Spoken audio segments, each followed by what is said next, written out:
La sangre de los mártires es semilla de nuevos cristianos. Ejemplo de ello, los 3 sacerdotes que están a mi espalda, que fueron martirizados en Guatemala y que ya fueron declarados mártires por odio a la fe. Ellos pertenecen a la Congregación del Sagrado Corazón, igual que el padre Fede Arbizú, con quien conversaremos hoy en sus palabras.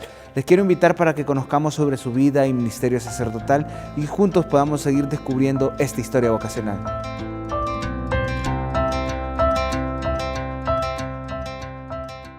Estamos ya en el interior de la parroquia Nuestra Señora del Sagrado Corazón, en el Hatillo.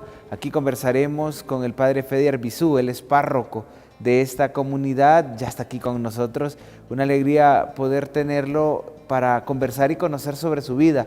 Padre, en sus palabras, bienvenido, queremos conocerlo, por eso la primera pregunta que le vamos a realizar es, ¿quién es el padre Fede Arbizú? Bueno, eso ya es muy difícil de definir, ¿verdad? ¿Quién soy? Yo diría que soy una persona que ha tratado de vivir con fidelidad a lo largo de todos estos años, por lo menos desde que yo tengo conciencia de una vocación. He tratado de ser fiel y he tratado en los distintos lugares que me ha correspondido trabajar de ser coherente también con la vocación que yo he recibido. Entonces, me definiría como una persona en un intento de ser fiel y coherente. Sabemos que es originario de Nicaragua, de un lugar que nos ha dicho Lapacentro, así como Lapacentro. Esto es en León. León. ¿Cómo fue crecer en esta comunidad que me dice que es un pueblito? Es un pueblo de unas, ¿qué? 20,000, 20 y algo mil habitantes, ¿verdad? Es un pueblo, antes, cuando yo era niño, por lo menos, era un pueblo muy pintoresco, muy particular.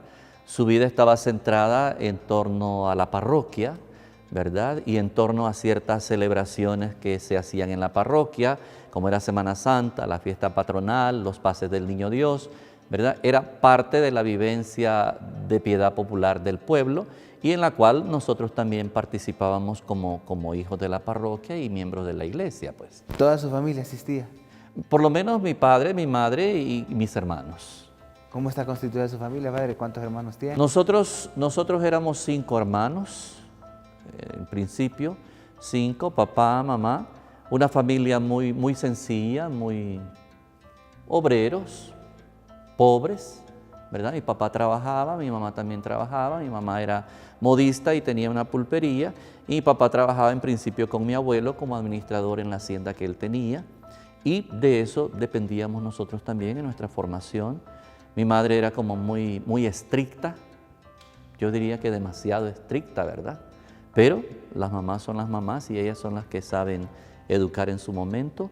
Y yo crecí en este ambiente familiar y en este ambiente pueblerino, por así decirlo, con las características propias del pueblo.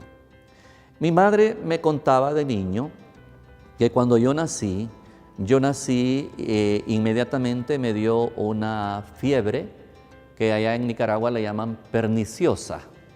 Es una fiebre muy alta y es convulsiva, o sea que conllevaba un riesgo muy grande.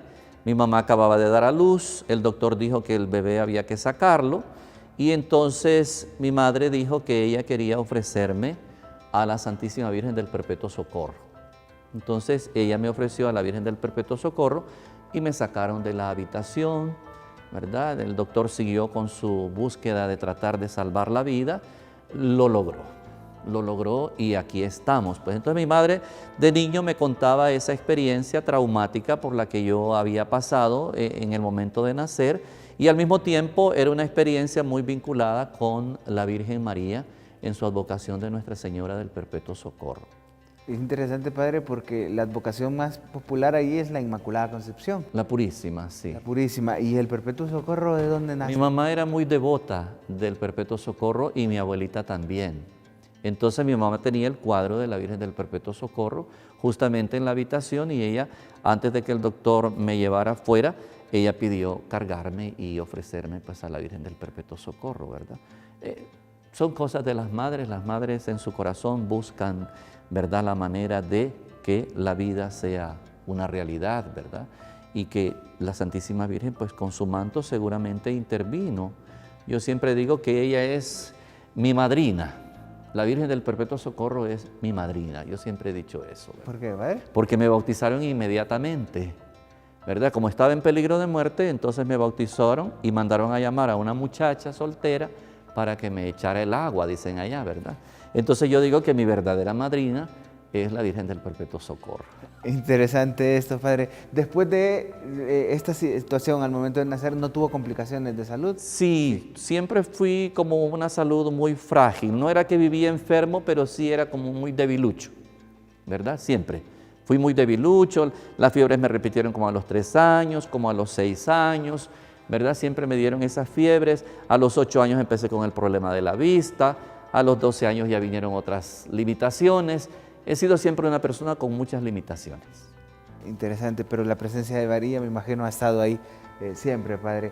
Queremos saber en esta infancia, en esta adolescencia, en estos primeros años, cómo fue crecer con sus hermanos, travesuras, anécdotas, o sea, cómo conocerle esos detalles que normalmente no sabemos de nuestros presbíteros.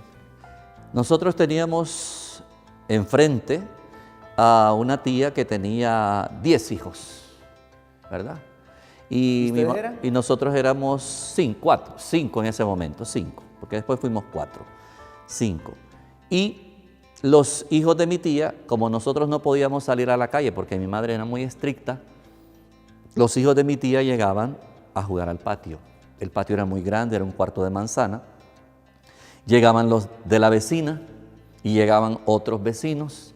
Y aquello era armar la de San Quintín en el patio de la casa de mi madre. Y claro, le quebrábamos las plantas, le cortábamos las flores, ¿verdad? Y ella al final salía pues dándonos a todos una sola paliza, empezando, decía ella, por los ajenos. Siempre empezaba por los ajenos y terminaba por los de casa. Pero mi mamá era así, pues era muy estricta. Y nuestro ambiente se desarrolló justamente dentro de esa experiencia. Así como el patio podía ser la feria del pueblo, cuando era la fiesta patronal, ¿verdad? Con las ruletas, con los chinamos, con todo lo que se pone en las ferias patronales, nosotros lo invitábamos ahí. Podía ser también fortaleza de indios peleando contra soldados, podía ser también a veces la Judea, dicen en Nicaragua, que es la pasión del Señor en vivo. Entonces lo hacíamos todo dentro del patio y era una dinámica dependiendo los juegos que se hacían, ¿verdad? Así también nosotros teníamos la participación de todos los compañeros, los primos y los vecinos, pues. Siendo niño o adolescente, padre, ¿qué soñaba hacer? Bueno, yo podría decir que en la adolescencia yo ya fui vislumbrando que había una intuición muy particular, no digo hacia la vida religiosa, sino me atraía lo religioso, me atraía. Me atraía mucho la Eucaristía, me atraía mucho esto de la pasión del Señor, la participación en un ambiente religioso, la preparación de la Purísima, todo eso me atraía, pero yo lo llamaría como una intuición, algo que se va despertando, pero que todavía no aparece como muy claro, sino solamente como un despertar, como un salir de mí mismo, como para ir buscando, ¿verdad? Entonces podría decir que es un tiempo intuitivo de búsqueda, de aclarar. Queremos conocer específicamente cómo surge este llamado vocacional, padre, pero vamos a ir a una pausa y al volver seguiremos conversando con usted sobre su vida, su ministerio, especialmente aquí en el programa En Sus Palabras. No nos cambie.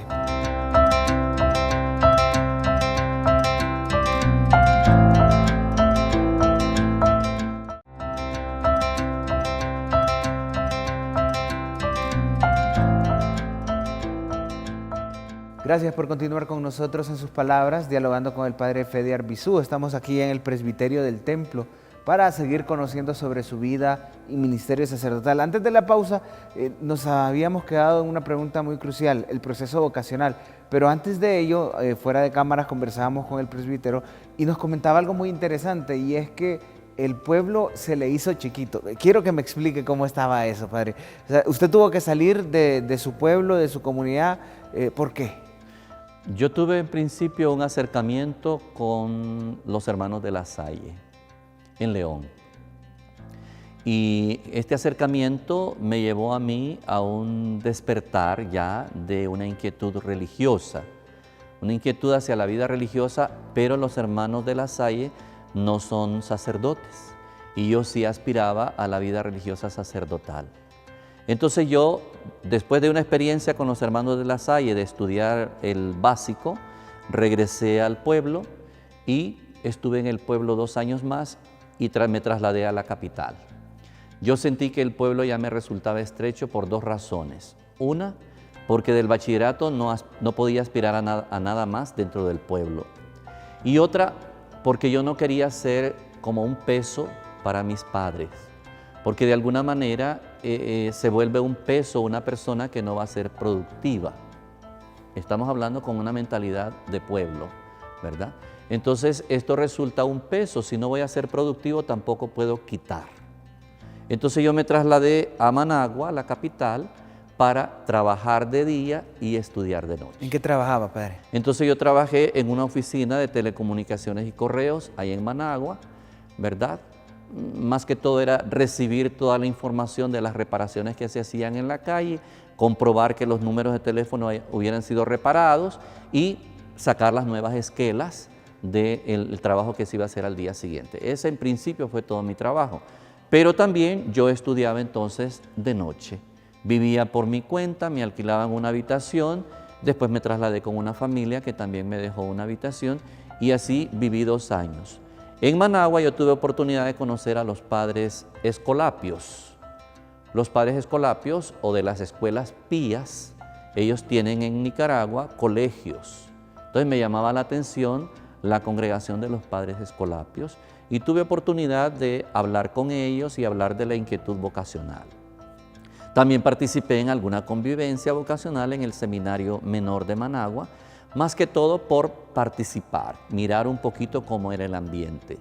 Y ahí en el Seminario Menor de Managua, que queda en el kilómetro 10, creo yo, carretera sur, ahí encontré yo unos laicos que me hablaron de una congregación. Ellos sí me hablaron de una congregación de misioneros del Sagrado Corazón que trabajaban en San Juan del Sur. Y entonces me invitaron a que yo fuera a San Juan del Sur el fin de semana, que había una convivencia con campesinos y que sería bueno que yo participara. Entonces yo me trasladé a San Juan del Sur, que es un puerto casi en la frontera con Costa Rica, y me gustó mucho el ambiente. Por primera vez yo vi a los sacerdotes en un plan de convivencia con las personas muy sencillas porque eran campesinos, ¿verdad? Los vi haciendo dinámicas de grupo y jugando, es decir, participando ellos mismos en las dinámicas de grupo sin hacer diferencias. Los vi también comiendo en la mano con todos los campesinos. Estamos hablando del 1976, ¿verdad? Eran tiempos ya que se vislumbraba algunos acontecimientos de la insurrección en Nicaragua con esta revolución sandinista. Entonces me gustó el ambiente y yo quedé llegando casi cada mes. Participaba, después ya participaba en convivencias netamente vocacionales. Padre, hablamos que mientras usted se estaba dedicando o viendo esto de las comunidades religiosas, en su familia, su hermano estaba involucrándose también con esta situación. Mi hermano se involucró ideológicamente con un grupo, con una facción, ¿verdad? Que no era propiamente el Frente Sandinista, pero sí se involucró con una facción revolucionaria. Y él participó dentro de lo que llamamos la Revolución Sandinista. Dentro de esta facción participó y falleció después en el año 78, ¿verdad? Nos dejó un dolor muy profundo, principalmente para mis padres. ¿Y sus hermanas y hermanos tuvieron que salir del país? Mi hermana tuvo que salir hacia Estados Unidos buscando nuevos horizontes por la situación del país, pero eso ya fue después que yo entrara a la congregación. Y después mis 2 hermanos se fueron detrás de ella, los 2 menores. ¿Y usted ingresa a la congregación en 1979, me dijo? 77. 77. Yo ingresé en el 77 a la congregación, el 13 de enero del 77. ¿A dónde lo enviaron, padre? Me enviaron a Guatemala. Nosotros tenemos la casa de formación en Guatemala, la fase inicial que le llamamos prenoviciado, y entonces ahí en Guatemala son 3 años de formación. ¿Cómo fue ese tiempo para usted? Difícil.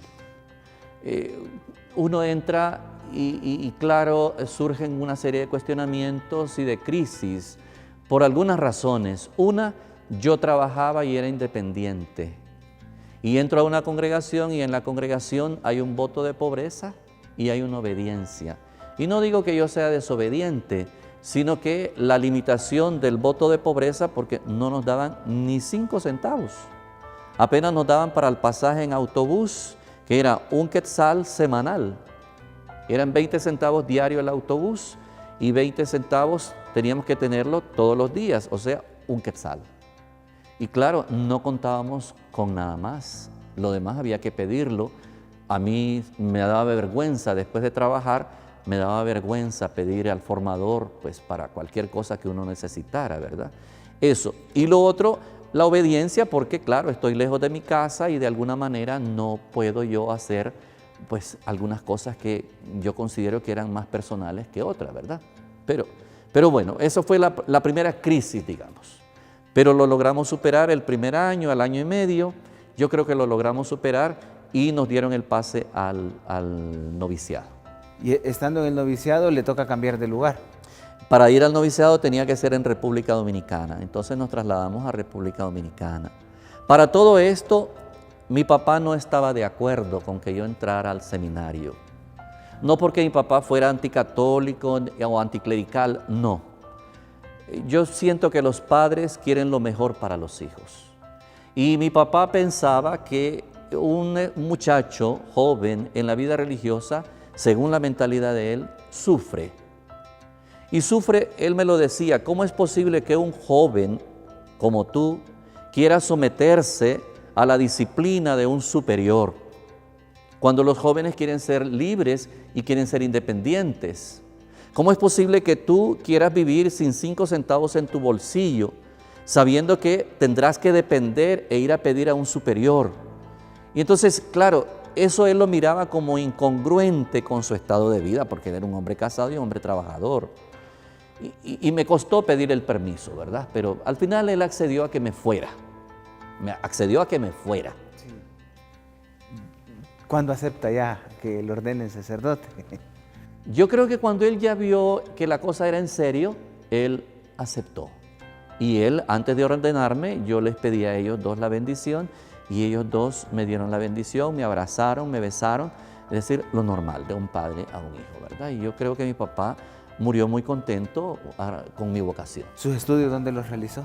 Yo realicé en Guatemala una parte de los estudios y después de Guatemala nos trasladamos a Bogotá, en Colombia. Padre, vamos a ir a una pausa y al volver quiero que ya hablemos de esta parte ministerial, porque ya son más de 30 años en el ejercicio sacerdotal, así que tenemos mucho que hablar todavía aquí en sus palabras con el Padre Fede Arbizu. No nos cambie.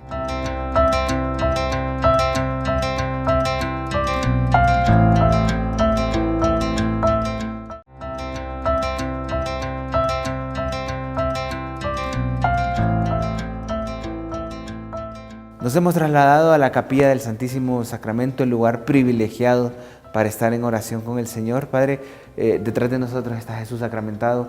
¿Qué significa para usted? ¿Cómo ha influido en su vida la presencia del Señor? Bueno, esa es otra página aparte, ¿verdad? Porque hay un momento de mi vida en que yo experimenté profundamente la oración, lo que es la oración en sí, y eso, claro, me llevó a Jesús sacramentado.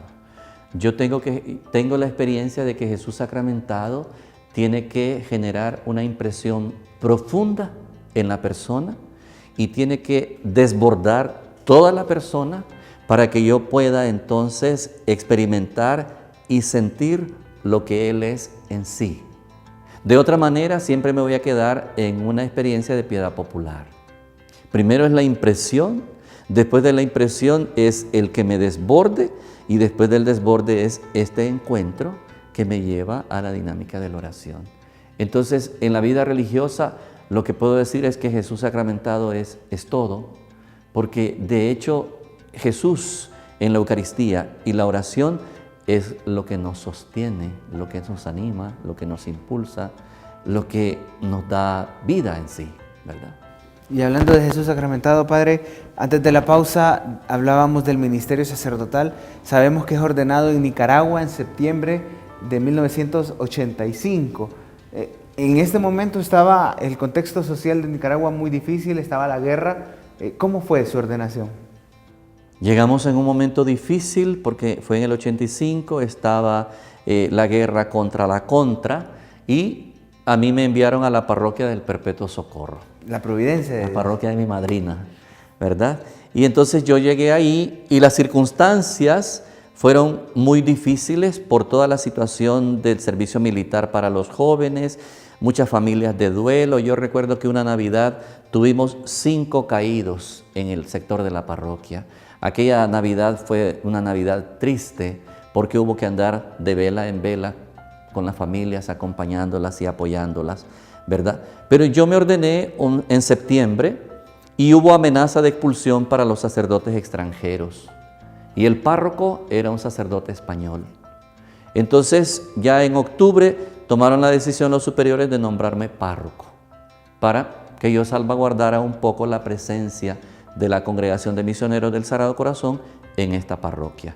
Entonces yo tomé posesión de la parroquia más o menos como en octubre, principios de noviembre, y empecé el trabajo pastoral. Muy difícil. Nos daban la gasolina racionada, la comida la teníamos racionada, la carne no podíamos ir a hacer fila a las 3 de la mañana, pero había una persona que nos ayudaba a conseguir aunque sea alguna libra de carne para la semana. Vivimos situaciones muy difíciles, pero yo siempre digo que fue una experiencia muy bonita, porque cuando uno no tiene nada, ni está aferrado a nada, como que se da mucho más, se entrega mucho más y vive la dimensión de fe y de confianza en Dios, que es lo más importante. Más cuando uno está recién ordenado, que el peligro es como instalarse un poco, acomodarse, ¿verdad? No hubo espacio para podernos acomodar ni podernos instalar. Había que hacer mucho esfuerzo, principalmente de cara a las comunidades rurales. Especialmente era una situación muy difícil, me comentaba extracámara que no había casulla, que los recuerdos... Sí, yo me ordené con una casulla prestada. Me la prestaron las hermanas Clarisas, ellas me dejaron la casulla, después me la donaron, a los años me la donaron para que la tuviera como recuerdo, y también no había papel, no había cartulina para hacer recordatorios. Y un señor en una imprenta me regaló en papel bond unas pequeñas estampitas en blanco y negro, sin ningún dibujo, solo un corazón con espinas donde decía la fecha de ordenación, no más. Nos hemos pasado un detalle, padre, que no quisiera olvidar, es cuando usted estaba estudiando, tuvo la oportunidad de conocer a unos mártires que serán ya beatificados por la iglesia y que tuvo el contacto con ellos, les conoció. Sí. Yo en el año 77 que llegué a Guatemala, yo conocí a los padres que hoy son mártires y que la iglesia ha decretado que se proclamen como beatos. Yo los conocí personalmente a ellos, tuvimos convivencias con ellos, visitamos sus parroquias, hacíamos jornadas de misión en las parroquias de cada uno de ellos y también con algunos de ellos tuve oportunidad de confesarme. Puedo decir que cada uno era muy particular. Pero eso lo podemos hablar en otro momento. Cada uno tenía sus características muy particulares. Pero la misma situación difícil de Guatemala, porque era una situación difícil de persecución contra la iglesia y nosotros estábamos amenazados, el teléfono estaba intervenido, nos llevó también a que saliéramos al exilio a Colombia. Por eso fue que yo estudié la teología en Colombia, en la Universidad Pontificia Javeriana, allá en Bogotá. Ahí estudié yo la teología y después me enviaron a Nicaragua. Y me ordené. Y ya siendo párroco al poco tiempo, 11 años. 11 años trabajé en Granada, después me trasladaron a Guatemala, 9 años a cargo de la formación de esta primera etapa que llamamos prenoviciado. Estuve 9 años como formador y 3 como párroco. Dentro de esos 9, 3 como párroco y formador. ¿Alguna anécdota que recuerde de ese momento, padre? Bueno, las anécdotas son los hipotes, ¿verdad? Porque a veces los hipotes tienen sus cosas, pero yo siempre digo que en el trabajo de la formación uno ve el actuar de Dios, porque uno va leyendo continuamente, tienes que conocer a cada uno de los muchachos y leer en cada uno de ellos el paso de Dios. Entonces, cada uno se vuelve como un lugar teológico del que tú mismo vas aprendiendo y vas creciendo y vas viviendo. Los miró como novicios y ahora varios como sacerdotes. Algunos ya como sacerdotes me tienen mucho respeto, ¿verdad? No creo que haya sido tan mal formador. Me tienen mucho respeto, yo creo que me aprecian mucho, ¿verdad? Y tengo 15 años ya casi de estar aquí en el Hatillo, así que Yo le digo a la feligresía que aquí voy a morir y aquí voy a salir espantando, ¿verdad? ¿Cómo han sido esos 15 años aquí, padre? Muy bien. Es una experiencia totalmente diferente a las otras 2 parroquias. Es una experiencia en la cual hemos tenido que empezar casi de cero. Ustedes pueden ver la iglesia, pueden ver las aldeas, todo lo que hay en la iglesia y en las aldeas, todo lo que hay en la iglesia parroquial y en las aldeas, lo hemos hecho en común el Padre Bosco y yo. Podríamos decir que el Padre Bosco es el vicario, también misionero del Sagrado Corazón. Todo lo que formamos, digamos, en la parroquia, lo hacemos entre los 2 y vamos trabajando en común. Yo creo que la parroquia ha crecido y la parroquia pues es un lugar ahora con mucha estabilidad. En estos 15 años, padre, ¿qué ha descubierto? ¿Qué le gusta hacer? ¿Qué le disgusta? ¿Cómo es el padre Fede? Pues yo digo que soy una persona común y ordinaria. Yo no me considero una persona extraordinaria. Mi día empieza a las 3:30 de la mañana. A esa hora suena mi despertador y ya empieza la dinámica del aseo personal, la oración personal. Yo siempre, como te decía antes, yo tuve la experiencia de una oración muy fuerte y entonces yo ahora mi oración personal yo no la dejo por nada y es de madrugada en mi habitación, yo solo, Dios y yo, ¿verdad? Entonces la oración viene siendo ya pasada las 4 de la mañana en que yo estoy en oración personal. Así empieza mi día. Tal vez lo más hermoso y lo más bonito es esta experiencia que yo tengo de oración, que por ahí guardo algunos elementos que he podido ir escribiendo de lo que ha sucedido dentro de esta dinámica de oración. Interesante saber. ¿Pasatiempos, padre? Pasatiempos, lectura, principalmente lectura. A veces un poco la tele, principalmente noticias, ¿verdad? Que me gusta mucho estar viendo en algunos momentos las noticias. Yo digo que la Biblia y las noticias o el periódico tienen que ir de la mano para poder proclamar el Evangelio. De otra manera no podríamos iluminar, quedaríamos como personas alienadas. Tenemos que tomar las 2 realidades para poder iluminar la fe del pueblo también y el compromiso. Padre, lastimosamente el tiempo se nos ha terminado, pero no podemos concluir sin que usted nos regale la bendición. Muy bien, perfecto. Vamos entonces a dar la bendición a ustedes, vamos a dar la bendición a todos los televidentes, a todos los que participan asiduamente viendo este programa y también a todos los que tengan contacto con Suyapa Medios, ¿verdad? El Señor esté con ustedes. Y con tu espíritu. Que la bendición de Dios Todopoderoso, Padre, Hijo y Espíritu Santo, descienda sobre todos y permanezca para siempre. Amén.